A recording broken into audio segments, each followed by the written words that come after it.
this morning I have the absolute privilege of spending some time with Adrienne Wilkinson, who is the star of the horror thriller Dreamcatcher. I will awkwardly once again ask you, how are you doing today? Oh, I'm doing so well. I'm really happy to be here and thrilled to talk about Dreamcatcher. I actually had so much fun watching that movie. It caught me by surprise as far as the different levels of themes that we were going to get. Exactly. That's what I love about it. It's such a surprise because on one hand, it's this sexy romp, it's a thriller, there's some shocks and scares, but it's also this deeper exploration of character and all of these different people that have motivations that are personal based on what they're going through. And it's just much more layered than I think you often get with a horror movie or with a lot of movies in general, but certainly with a genre picture. So are you a fan of slasher films, or is this maybe something that's not in your wheelhouse? It's something you watch on, for fun? This is my very first full horror movie to be part of, so I was super excited about that. I love a juicy thriller. I am less into the slasher movies. I feel like I got a very early education of sort of peeking behind the curtain, so I was never as I shouldn't say never. I was often not as scared. I would find horror movies to be really funny. so so it took me a while to really have an absolute love of the genre and being part of it and getting to understand how you build that tension, how you find the momentum in the story. That's all been really exciting to be part of.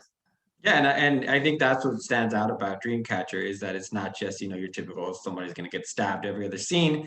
Your typical couple that one of them's probably going to die, and then the lone friend. You can kind of guess Yeah, what's going there's to a happen. formula.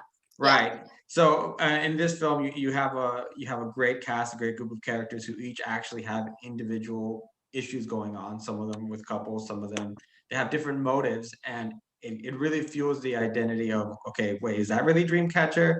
Who is he? And I know that Yes. Jacob did a really good job at the beginning of putting everybody behind the mask Yes, and exactly. and that adding another layer of mystery. So how is it different for you doing a horror film than what some of the other projects you've worked on before? You know what's funny is you would think aesthetically it would be a lot different, but the truth is I've had so much blood, fake blood in my career that part was not any different. We shot this just fast and furious. The thing that was interesting to me about this movie is that there's a lot of pieces that if you get wrong, it just falls apart. It's just not going to Mhm. work. And the level of lack of stress that was on the set in terms of are we getting what we need, like everybody just knew it. Jacob knew exactly what he needed, exactly what was required, and so there was this real sense of ease about the whole thing that kind of I was really tickled by it. I couldn't really understand like how everybody was so chill because that's just not what a normal set is like. But Jacob had such a specific vision. And my understanding, if I remember correctly, it was about Thanksgiving when they decided they were sitting around Jacob, the director, and the producers, Krystal and Brandon Vayda, and they had this idea sort of coalesce and come together about a horror movie. And then Jacob wrote the damn thing in like 10 days. And then a month later, they were in pre production. And then, within weeks shooting it. I mean, this just doesn't happen. It's not possible. And it did because they were just in such flow of knowing what they needed, what they wanted, how to deliver. And it was just extraordinary to be part of because it was just such a river flowing to the end of it. I'm probably not doing the best job describing it except to say it was just a different experience because they were so clear on what they needed and just refusing to invite doubt into the room. They were just solid in what they had. So it was really refreshing. Kind of talking more about that. What are your thoughts on the whole idea of Cataclysm, of incorporating the EDM music and that entire kind of culture into this genre? Because kind of like I had talked to Jacob last week about it. It's like you have a lot of these people who go to these festivals and follow this DJ and almost at his command, whatever he's almost like the orchestra leader. And now you have him doing the same thing in the film, and the music is very almost I'd say at times sensual and very hypnotic. Yes. that it really puts you in that lull. Is that something that you also get on set while you're filming? Is that kind of what you're talking about? Well, we did have some music that sort of would help us set the tone, but it was, I mean, first of all, I agree with you. When I read that this whole thing takes place at a rave, I was like, how the hell has no one ever done this before? Like, it's so freaking smart. And it's just sexy and yummy to watch. Like the way that they were able to do the lighting, and everything has a dark quality because it's dark at the the evening festival. And there's this, as you said, seductive. There's a seductive quality about it just because it's that pulsing music, and it's that build that you get, before the big drop from the DJ. It's that same sort of build that's happening within the movie itself, which is so fun to play with. And I think, I just think that they knew exactly what they wanted, and they just refused to believe that it wasn't possible. So they find this amazing house that is this extraordinary set piece. They find other locations that are available that just, for lack of a better term, do a lot of the work for you. Like they didn't have to build a lot around that because these pieces were just so authentically representative of what they were trying to tell, that all we had to do was just show up and do our thing. And we were so fully supported by the sets around us that weren't even sets, they were real. Like we shot in a real house, and these real places that are used for what we use them for. So there was this sense of reality that sort of, I think, helped to ground the performances and just the experience of it in general, because we weren't having to dig to make it feel believable. It just felt believable. Like this house could not have felt sexier and more indicative of success. It just felt like, we made it. So Josephine walking around that house, just felt like, oh, I freaking made it, So what was your reaction at when you first saw Dreamcatcher in his full getup? And what do you think of the design of our feature slasher? Well, I thought it was interesting. I mean, there's so many things that it harkens back to, but one of the things I thought was interesting is that it's the simultaneous human yet spiritual aspects of what you're seeing, and that sort of play with your psyche when you see it. Like, am I seeing what I think I'm seeing? And just not knowing, should I be terrified? Is there a sort of amusing quality about it where I can sort of laugh and pretend that it's not scary, it's just someone playing a joke on me, kind of a thing. There's just all of these layers that sort of make you a little off kilter because you're not quite sure what's happening. And like it takes your psyche a minute to get on board with it. But anybody who of any kind who wants to hide behind a mask, there's something that's innately terrifying about that, because you can't connect. You can't, there's no there's no through line, there's no expressions to read, there's nothing to grab onto to feel like you have some security. Mhm. So there's it's very discombobulating.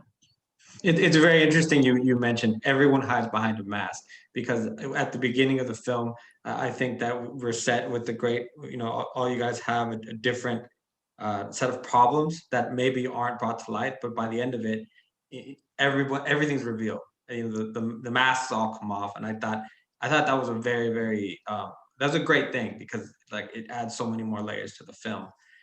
With that said, I actually do want. Can you talk about your character, Josephine? Oh, please let me, please. I love her so much. Josephine is yummy. She's brazen. She's power obsessed. She's totally narcissistic. She's Josephine plays the agent. Josephine is the agent of DJ Dreamcatcher, and I think that we have come upon her story at this moment where she is finally reaching the level of success that she has always wanted. And so she is just self-satisfied and absolutely protective of it. I mean, she has found her golden egg, and she is not going to let anybody take it. She's going to protect it with everything she has. And that means really bad behavior. Yes. Just, she has, I want to say she has no moral compass, but I think it's more that she just has a very specific view of the world. And so she creates all of her beliefs around that to support her vision of it. And now that she has found this talent that she has turned into a superstar, it's everything that she wants, and it's everything that she wants the world to see her as. So it makes her very dangerous because she cares about nothing except protecting what is hers. So she just, she's, I've described her in a few different ways, but she just, she's like a prisoner with a shiv, like she'll walk through the room and just, she's going to knife people that are not making her happy, or that are getting in her way, or that she feels are potentially a threat. So, she's a shark in the sense of being an agent. I think she's good at her job, but I think she actually is a shark in that she's also quite the predator in the right circumstance. And I think it's also funny that I think it's incredibly telling that so much of the story sets Josephine in this sexy mansion that isn't actually hers. It's actually DJ Dreamcatcher's, but she completely wears it like her second skin. And I think if you were really to ask her, if you were to get her on a day when she'd had one too many glasses of wine and she was being honest, she would tell you that she just lets DJ Dreamcatcher live here. It's actually hers. Like there's probably actually a hidden clause in the contract that gives her all of his assets that he doesn't know about. This would not surprise me. That's real interesting. But it's funny because you mentioned all these extreme aspects about her, but at the end of the day, I kind of understand. She's probably worked really, really hard to get where she's at, and who knows how many roadblocks she's had to overcome. So when you get there, it's a matter of staying there. So I'm not saying it's right, but I understand. Oh, completely. And the part that I actually have a lot of sympathy for, that is sort of, it's not really told in the story, but it's kind of alluded to vaguely, is I actually think that the single only thing that Josephine has in her life is her career. I don't think she has friends. I don't think she has a partner. I just think, she has put everything into making this work. So absolutely, there's a lot of sympathy that you can have for her if you're looking for it, if you're looking at it generously. But it's just funny because the way that she chooses to protect what she has built is definitely without compassion. So there's a lot of layers there. Her character development as well as some of the other ones are great because of the fact of the mystery of who done it, who is it, and I really wish I could talk more about it, but I don't want to at the same time because it just spoils the fun of the movie, and Yes. it's one of the better parts of it. Well, we will have to reconnect so that we can chat about it once it's out in the world has consumed it. We can chat about all the ins and outs of that fact. That would be fantastic. It's you play a very good character.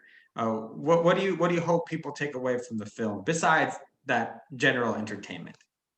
Well, I definitely think there's never been a point in human history where we have needed escapism, entertainment more than we do now. So I do hope that people enjoy it and just find it to be a great distraction and a yummy.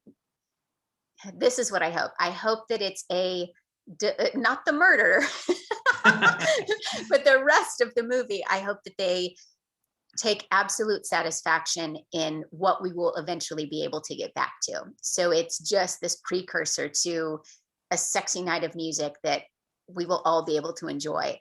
But really the bigger piece is kind of what you and I had chatted about, that my favorite part of this film is the layers and the human exploration, and each of the characters has their own issues that they're dealing with, and it's a lot of stuff that normally is not highlighted on in film, like body dysmorphia issues. I mean, how many films can you name that chat about that? And yet that's a significant plot point here. So it's being able to be really respectful of all of these characters and their lives. And I think it can create a lot of really great conversation. So I hope that people see both sides of it. Awesome, definitely. Adrienne, I appreciate your time this morning. Congratulations on the film. Like I said, I really enjoyed it, and I really hope everybody else does too. I hope that Thank you have you. a great day today. Ah, you too, you too. Yay for Dreamcatcher. Absolutely. Take care.